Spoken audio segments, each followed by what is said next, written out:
Welcome to the Saskatoon Polar Bears. This is Old Man Sports. My name's Pat, and this is my absolute favorite way to play NHL's franchise mode. What I like to do is do an expansion draft and basically reset the clock on the previous offseason. It takes kind of a bad amount of meticulous work. I had to go back and take about 150 of the players that are in the game from the 2020 draft, dump them into free agency, and then put them back onto their junior teams to reset their draft stock heading into this. I also had to undo and change a bunch of contracts to sort of reset things back to where they were. The date I set was December 11th. I basically figure any free agents from the offseason that signed in the first 2 days, they were off limits for me to go after here. They wanted to be on those teams, that's why they signed those deals. Along those lines, doing this franchise mode, I should mention, I'm putting a bunch of restrictions on myself. As far as contracts, if I sign a guy long term, I can't immediately dump him a month in if he doesn't fit in with my plan. I'm going to hold myself accountable to you guys. I am all about taking suggestions for this series. You'll see as things unfold. One big thing that I'm going to have to get off my chest is this audio, along with a lot of the audio, is being done after I basically recorded everything. As the name implies, Old Man Sports, I'm a little out of my element. I'm new to this. This is my first time ever attempting a YouTube video like this. So really, your comments and suggestions, both with the series and with what I can do personally to improve everything going forward. A few of my goals: holding myself to attempting as much realism as I can with a complete make-believe team in a make-believe game with make-believe results. But I find it fun to put restrictions on myself and for you guys to hold me accountable. I also am going to rely heavily on your comments and suggestions, all of you out there. I have the most fun watching other franchise modes when people do the same thing for their audience. Data, who was a big inspiration, is a great example. I got into his Buffalo series heavily because he was open to taking all of the crowd suggestions and letting things unfold from there. And I have the same similar lofty goals. So another way that I helped to try and hold the reins in was, as you can see on the screen here, I went to the original default 32 team roster draft, and I held myself to players only available there when, as you'll see in a couple minutes, I do the actual expansion draft for the franchise. One thing I do want to do differently from any NHL franchise mode I've seen anywhere else is I want to incorporate gameplay. I found some wonderful sliders through Operation Sports for watching gameplay, and I've tweaked them a bit myself and think I've come up with an entertaining product to be viewed on broadcast mode. So not every single game of the season, but for key games, and I'll be taking requests for games you guys want to see, I'll be jumping in, playing with coach mode so I can do line changes and change strategies. But similar to series like the UGF Pandas, I find I get more into things and take more personal investment in the players when you actually get to see what they do on the ice.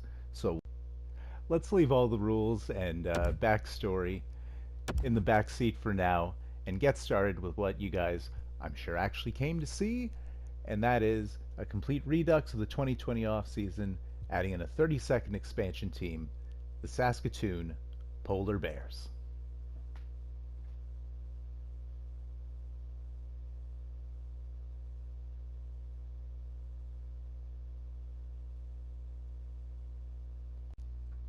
So kick back, might as well get yourself a snack, because I'm going to be honest, this is not going to be a short one. What I think we're going to make some lemonade out of this lemon of me attempting to record stuff for the first time. For about the first 30 minutes of this, basically all the transactions in the off-season, I condensed them and clipped them. All of the audio, you can hear the gameplay in the background. Oh, right there you see the draft lottery results. Ottawa got the first overall pick, and that was with the San Jose Sharks pick, so they are the front runner to get Alexei Lafreniere. And what's interesting, if the draft order follows the same as in real life, they still get Timmy. Again, I know exactly what happens. I played this about 2 days ago. Um, I will finish noting that about the time that it kicks back into live commentary is when I go into the coaches and then the line reveal and then all the gameplay. That is live reaction. Going forward, I will just be commentating while I play the game, and I'll be clipping there. There won't usually be this director's commentary style that I'm doing right now.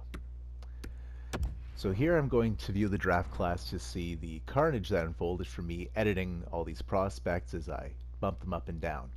My plan from the get-go was Quentin Byfield, and right now I'm realizing, oh, I made 4 created players, by the way. The goaltender with the Northern Ireland flag, L. McMuffin, Lindsay McMuffin, is a 6'9" left-handed medium franchise goalie. And there we see Quentin Byfield down around 18.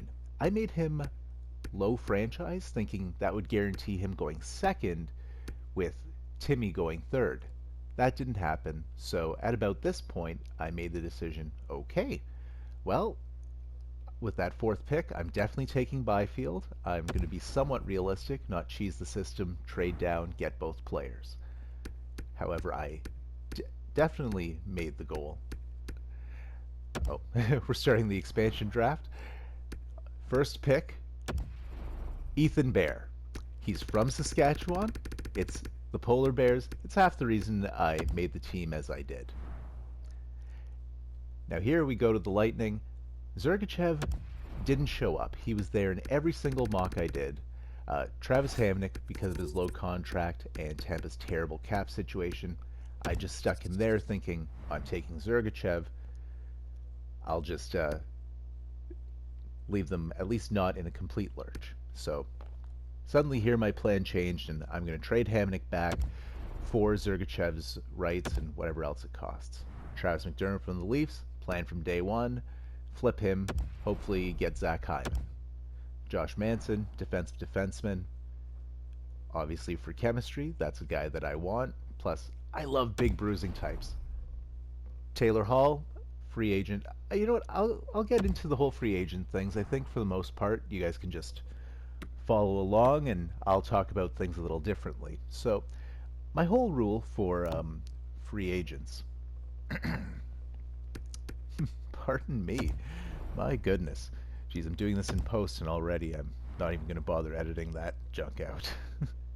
So to make things harder on myself, I only am allowing myself to target free agents that signed after October 11th. If a player signed the first 2 days, that's where I left them.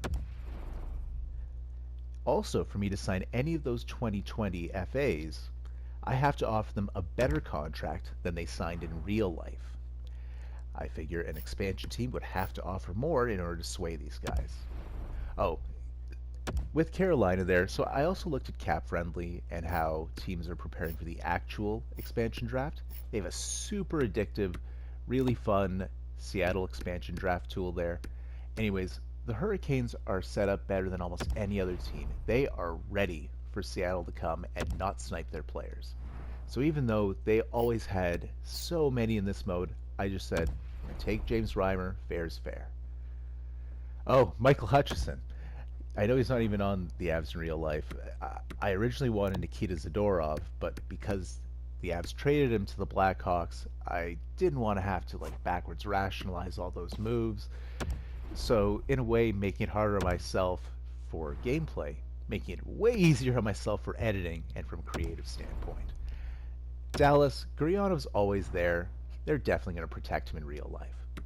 Little ways like that. Here, I'm furious.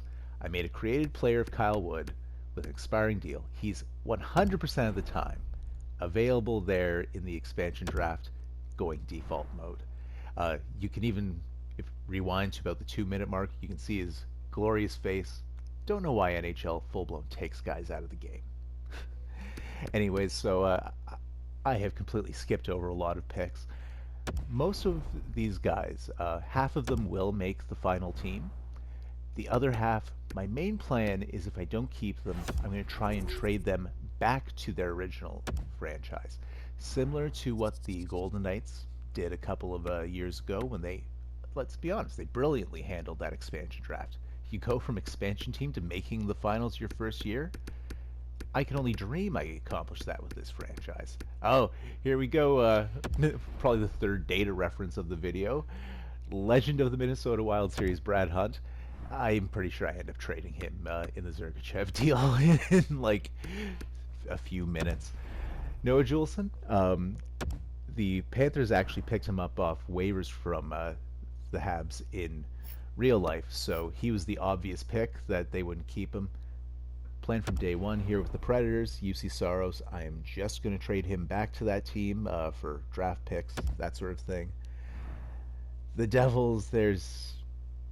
I'm not going to be disrespectful to any of these guys. They're all great players, among the best 1,000 or so in the league, but it's always slim pickings from a video game standpoint from the Devils, we'll say that. As far as the New York Islanders, half the time they would leave either Josh Bailey or Jordan Eberle available in these drafts. This time, not. They have to re-sign Matthew Barzal. So immediately my plan is, all right, I'm going to trade for Josh Bailey, who I love in real life. Ryan Strome, another one of the free agents similar to Taylor Hall. And, hey, Anthony Duclair, another one of these guys. I'm going to offer each of them more. I might not even get to re-sign all of them. They might just end up in free agency. You will have to see. Isaac Ratcliffe, I love power forwards. I don't know if I've mentioned that. Power forwards and grinders, I am all about the power game. You will see later the results of the first game.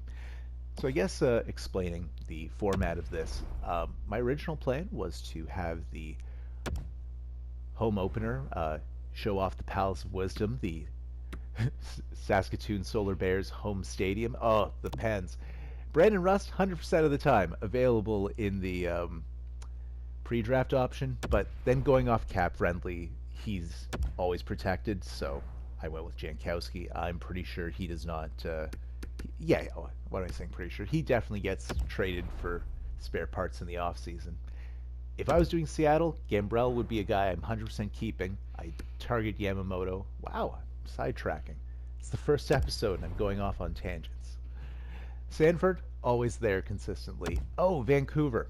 Tanner Pearson, it's the first time. Oh, he did show up. Oh, no. I got that backwards. My bad. Anyways, I'm getting sidetracked. Oh, Daniel Sprong, NHL 14 legend. So, yes, I'm planning to, all the guys in the expansion draft, they're my best trade assets. Anyone that I pick up in free agency, I need to keep for at least half of their contract. So, as far as the 2020 free agents, since they signed real contracts in real life for real money, I need to do better than them since I am taking part in the same offseason. Now, as far as anyone going forward with extensions, but also with these guys, anyone I sign, I need to keep for half the duration of the contract. Another restriction. Like, I'm not going to take these free agent signings lightly or in vain. When we commit to someone, we commit to someone. So I think that pretty much wraps it. Oh, I was talking about the draft earlier. The whole plan going into the expansion draft, we're going to try and we're going to use the fourth pick on Byfield, play that fair, but we're definitely going to try and trade up in order to get our medium franchise 6'9" lefty goalie Lindsay McMuffin. Has to be done. Could have paused the screen back there for a second if you want to see the inaugural expansion draft class. I guess I talked about the free agents already. That's most of what this section here I left open for is. Here's where I'm going to offer Taylor Hall, Ryan Strome, Anthony Duclair, all of their contracts. The initial plan with Ryan Strome, as you'll see, is a sign and trade. I sign him for more money than he signed for in real life, maybe an extra year as well. And then my plan is to flip him along with some assets and get a first-line center.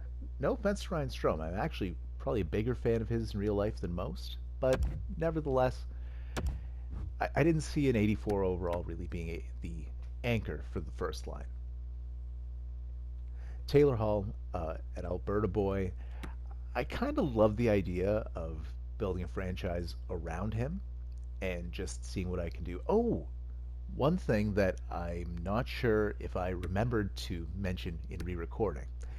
When we get to the coach, this contract I'm offering Taylor Hall, he has the option, and by that I mean all of you fine people in the comments will have the option of saying he wants the coach fired, or it's him or the coach. He can request a trade if we're not a winning team, if he's not performing. Basically, we are at the whim of Taylor Hall. Also, unlike everyone else where I'm going to keep them for half the duration of their contract, for Taylor Hall, we have to keep him for the entire shebang unless he wants out. We're going to handcuff ourselves with that. I didn't quite see what we offered there. I think 8.25 million. Whereas Anthony Duclair, we would just, if he signs, keep him for at least half of that deal. It's a way I wanted to really handcuff myself because any of you that play NHL know with the last 2 years, you can really abuse team chemistry.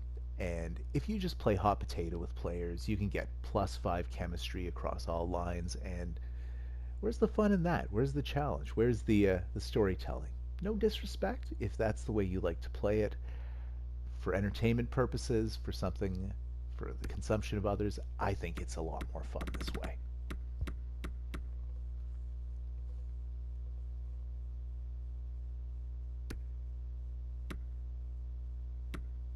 Hmm.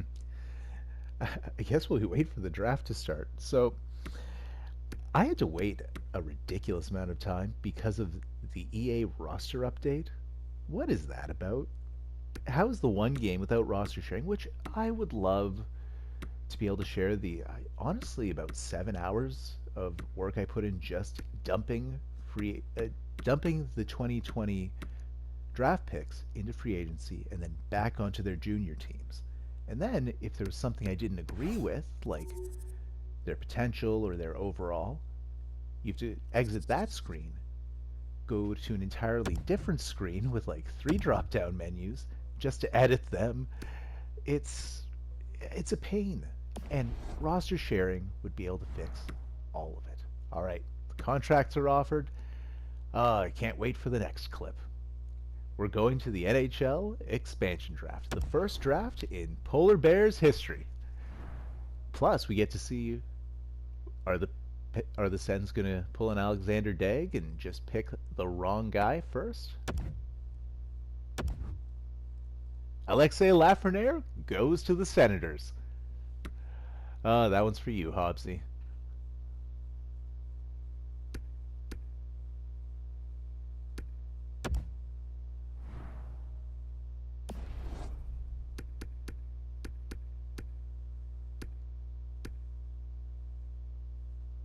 Oh, I'm honestly watching this trying to figure out what exactly was going through my mind at the time. I'm looking for, oh, here we go, jumping into the trades. So I'm trading Giordano back to the Flames for their first round pick, and my plan is to leverage that to get higher up. So that, yeah, Giordano was always available in things, and going by cap friendly, the Flames are not prepared. Oh, Timmy, unfortunately for you Sens fans, goes the spot between their 2 picks, and that left me thinking, oh, geez, what are the Sens going to do? Do I risk this? Then I make the trade with New Jersey, the Flames pick, and my first round pick for next year. Think about it from their standpoint, an expansion team, okay, recency bias, maybe they don't do this as easily, considering what Vegas pulled off, but then I go for their first round pick. I think I need to throw a little bit more in. So yes, they get the 20th overall, and no matter what I do next season, if we are dirt worse than the league, we don't get to keep our pick. But we traded up for number 7, which I'm hoping. Why am guys, I'm sorry. I shouldn't even pretend that I don't know what's happening. So we trade up high enough that I'm very confident we get our 6'9" lefty goaltender with medium franchise potential. I don't really know how goalies develop. I hear that it's really bad, so I wanted to do that partly as an experiment. Also, since we're jumping into games, You know how cool a giant lefty goalie's going to look? Very. Here we go, Quentin Byfield. I am from Sudbury, Ontario, so still making him the highest Sudbury Wolf ever taken in the draft. I mean, don't fact check me on that, please. Please don't. Don't look at the phone you're watching this on. All right, so Rossi goes to the Kings, Ponomarev to the Ducks. Lots of variation. That's one of the reasons I love doing these reduxes, if you will, what if scenarios. So here's, I call a million timeouts, and we're just going to get hot potato trades as I try and build this team. Right here, we got the Zergachev deal. So Hamonic, Hunt, Sprong, and a couple of picks just to get the ability to talk to Zergachev instead of getting him outright. So that's a handicap and a half. Hyman for Dermott. Oh boy, I was stoked. I'm pretty sure it was an embarrassing live reaction. I'm kind of glad I have that one in post. I'm going to be upright with you guys. Josh Bailey, Islanders wanted to move him. The $5.5 million per made sense. Get that Barzal money. Love Josh Bailey. Unfortunately, we might have to trade him. His chemistry, as you guys will see, not good. Sending Saros back for a Pip upgrade somehow. Oh, it's their first rounder next year. That's what that was. Douglas, 6'8" power forward center. With the Windsor Spitfires, I think he might now be 20, so he'll be with the AHL squad for Dallas. But top 9 medium potential. So I definitely would like to see how he builds up. Again, I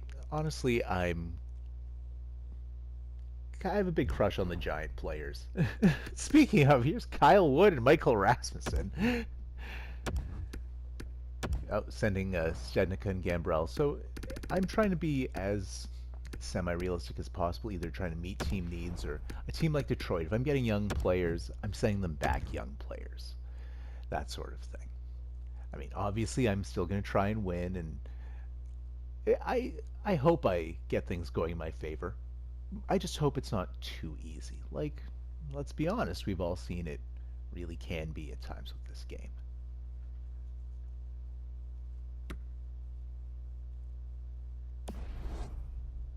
Oh, that I guess is the end of the picks in the draft. Pardon me, picks. The trades that I do in the draft. So, Lindsay McMuffin, welcome to the team. So, a 78 overall. The plan is leave them in, I think the Dell at the moment. Doesn't necessarily matter. Ryan O'Rourke to Buffalo. Corey, I'm sorry, bud. I mean, I shouldn't say that. He's a good player, but like with all the guys that are about to go, kind of took an L from an NHL simulation standpoint. Perfetti, and then, oh man, Lucas Raymond comes up in a bit still, I think. It gets kind of wacky. I was a little hit and miss editing the roster.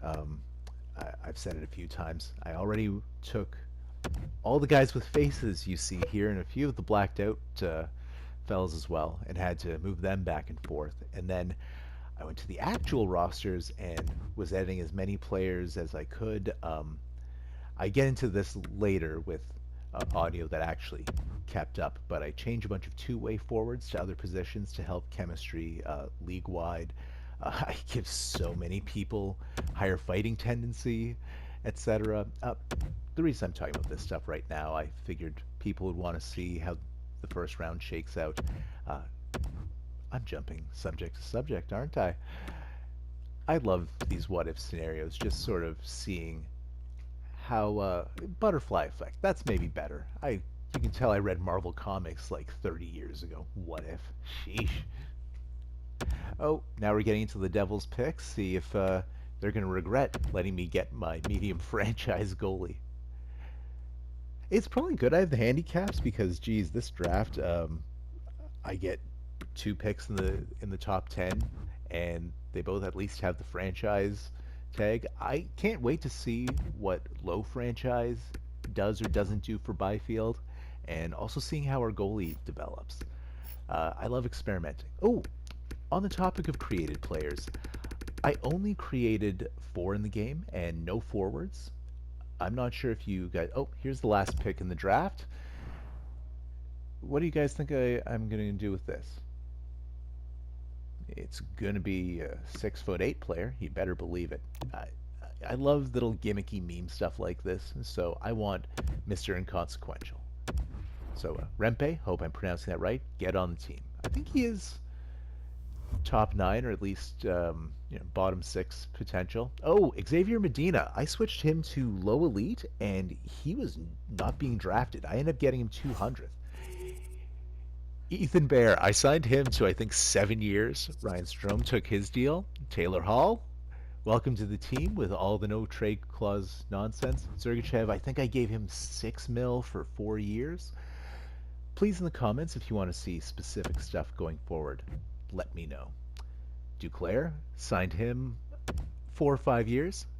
Byfield, entry level deal. I made him an 81, so he will be getting starting PT. Now we get into the deals. Mr. Top 50 Bo.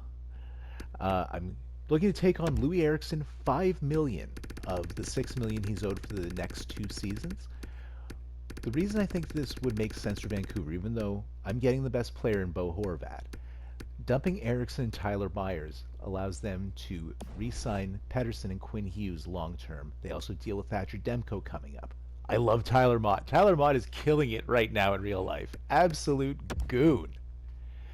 So I didn't see everything on there again, but it was Sanford, Manson, and Strome. All guys that can fill in there. Ty Ronning, Cliff Ryan was a favorite player of mine growing up, and Kevon Miller, offensive defenseman.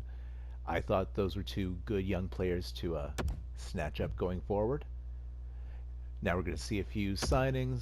Some spoilers. Episode 2, by the way, is going to be when we go over the AHL team. We will do the home opener then. Athanasiu, I dig that fella. Oh, one Subban.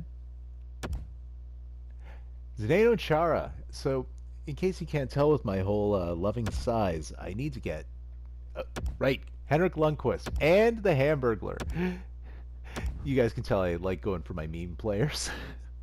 But Lundqvist, I love the idea of having all-time goals to go after, and he's 41 wins away from 500. So chasing after that for the season, I dig it. I don't know why the Habs didn't re-sign Fairbrother in this universe, but I will take him.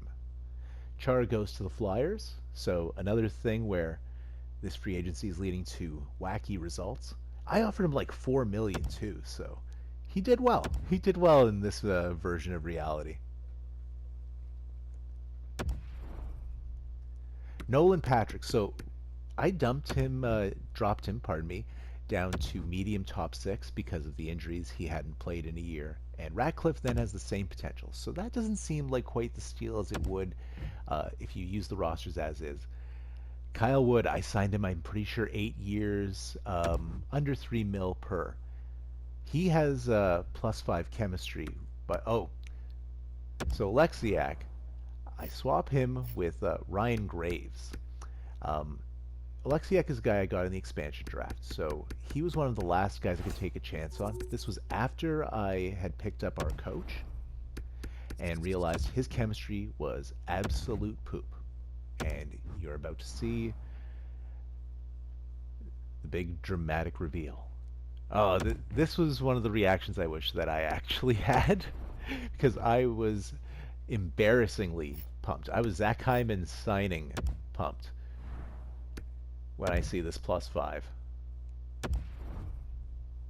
What a beauty. Tim Heat has to go. Not go. He's going to wind up on the bench. We'll be looking for offensive defensemen. I throw up a bunch of names later on, so please make notes. In the comments, any suggestions you have for ways I can improve things or improve the team. I'm all for it. Can't wait to hear from it, and I think this just about wraps up the backlog. Oh, no. I'm leaving that flub in. Look at the excitement. So he actually didn't want an extension. I was sweating bullets. I wish the audio was recording for this. It was something else. So I love Zach Hyman way more than he's good, but he actually is a really entertaining and good player to have.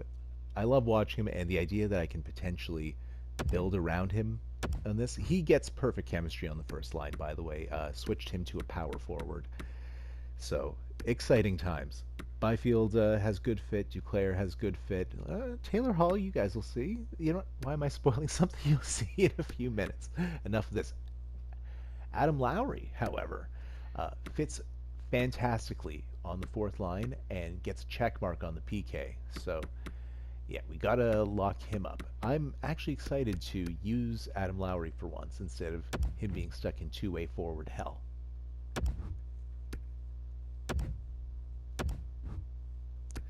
Rasmussen, we're gonna have to make our minds up about him. He's a chemistry issue, and we're not getting discounts like you could when he was a 78 in NHL 20. The game got smarter, or 78 79 is the jump when they actually want real money.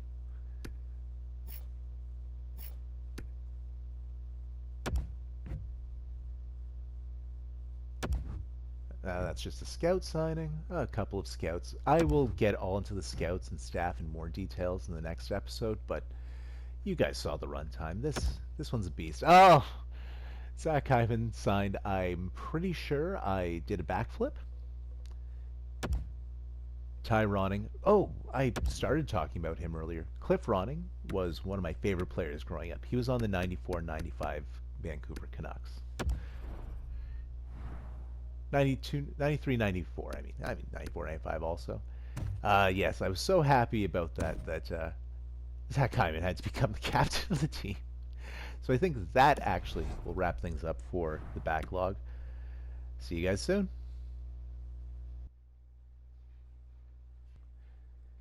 So I goofed royally in recording this. I completely deleted the part where I handled all the staff and went over the team lines and team chemistry. So I'm going to give you guys a Cliff Notes version before we jump into the first game in franchise history, which is really where the highlights are going to come from. Our head coach is Cohen Hodgson. Now, part of the way of handicapping myself is if the team does well, basically I'm going to say right now, if we make the playoffs in our first season, there's absolutely no way we're firing him, even though he isn't an ideal coach, either in overall or in team fit. He's good, but he's not great. Nevertheless, we're going to give him a chance. You're our guy.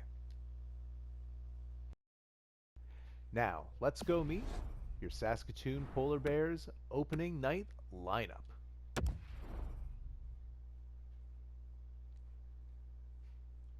On the first line, we have the trio of Zach Hyman, Bo Horvat, and Anthony Duclair. Second line, Taylor Hall. Fourth overall pick, Quinton Byfield and Josh Bailey. Third line, Andreas Athanasiou. I'm going to be 100% honest. I'm probably going to call him Double A because there's no way I'm pronouncing that name properly. Nolan Patrick, Michael Rasmussen, Curtis Lazar, Adam Lowry, and Tyler Mott.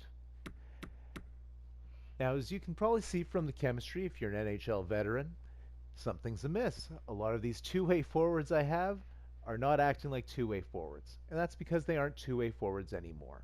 When I was doing the rosters, I took two-way forwards league-wide, not just the guys I was targeting, and changed a bunch of them accordingly into playmakers, power forwards, snipers, grinders, etc., based on how they play in real life. Like Zach Hyman, I made a power forward because that's generally his role when he's playing on the line with Matthews and Marner. And by NHL standards, that great line would have +3 or 5 chemistry with that mix of roles.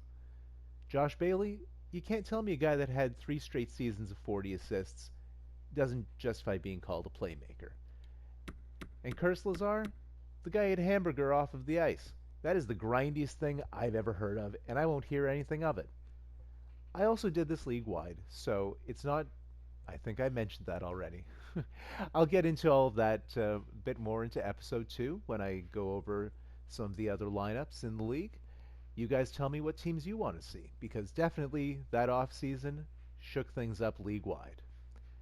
On defense, we have Ethan Bear, Matched up with Ryan Graves, getting that beautiful +5. One of the reasons we decided to go with the head coach we have.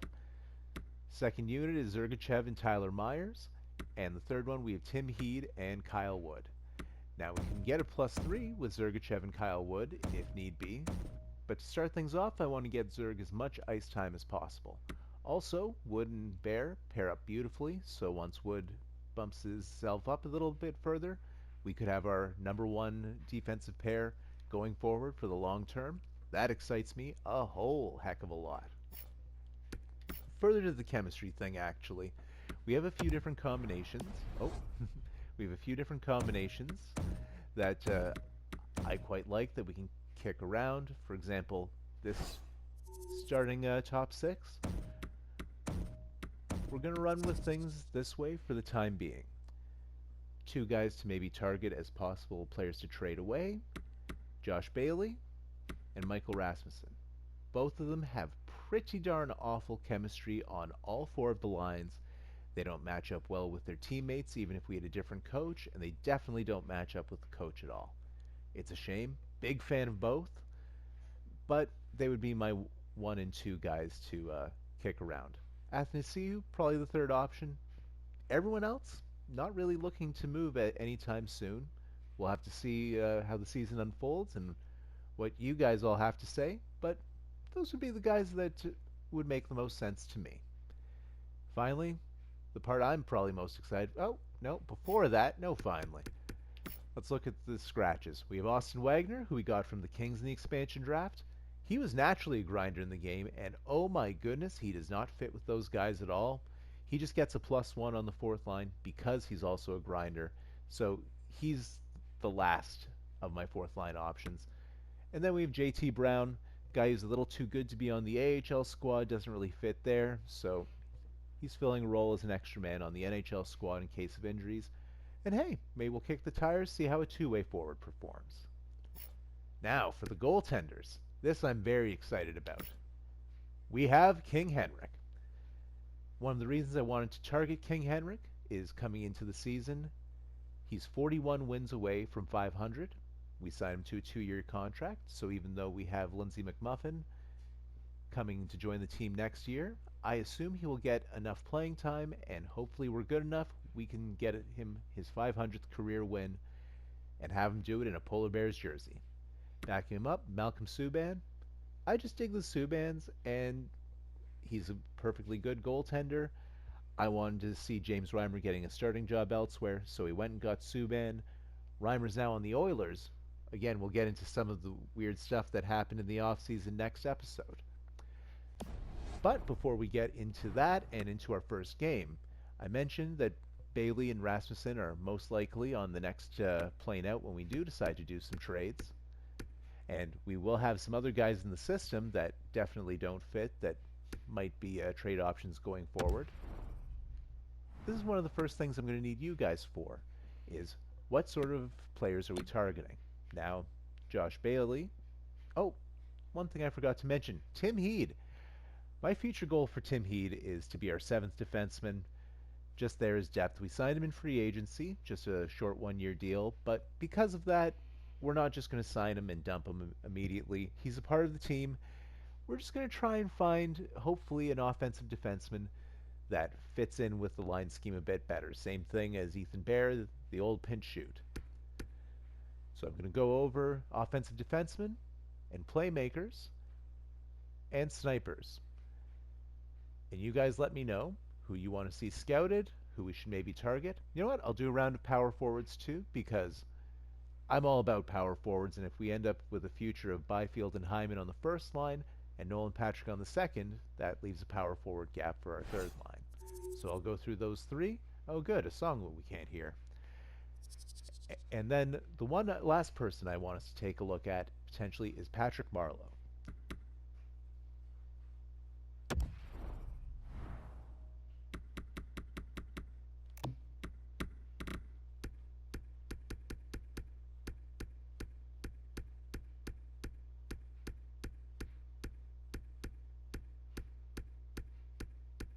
You can see a lot of playmaker options, so a lot of fellas we could scout. Anybody that tickles your fancy, just pop their name in the comments.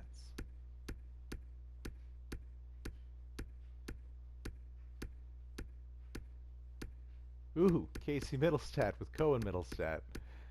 Because I haven't ransacked the Sabres enough already in this franchise.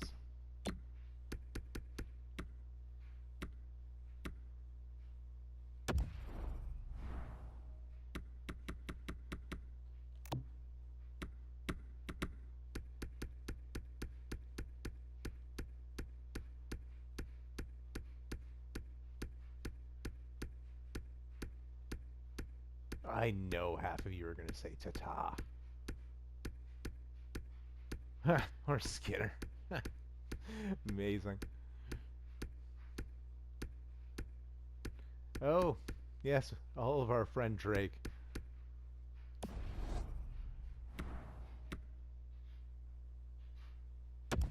Oh, bad inputs. This is why we're doing coach mode, guys.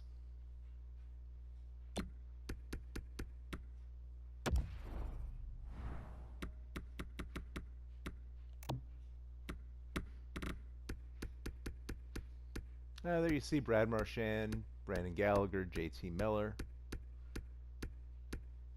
Oh, yeah, that's a spoiler and a half. So similar to Patrick Marleau, I figured if Dustin Byfuglien was going to come back to the NHL, the way he'd do it would be going back to what he enjoyed so much, I'm assuming, with the Blackhawks, and that's being a power forward. And he'd want to play for his home state team in Minnesota.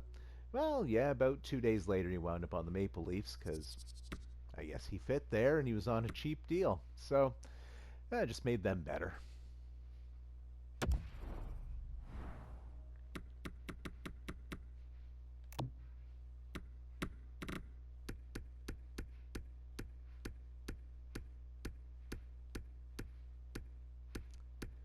Oh, I definitely have my eyes on PK Subban because we already have Malcolm, as you just saw, and we actually also have Jordan in the minor league team.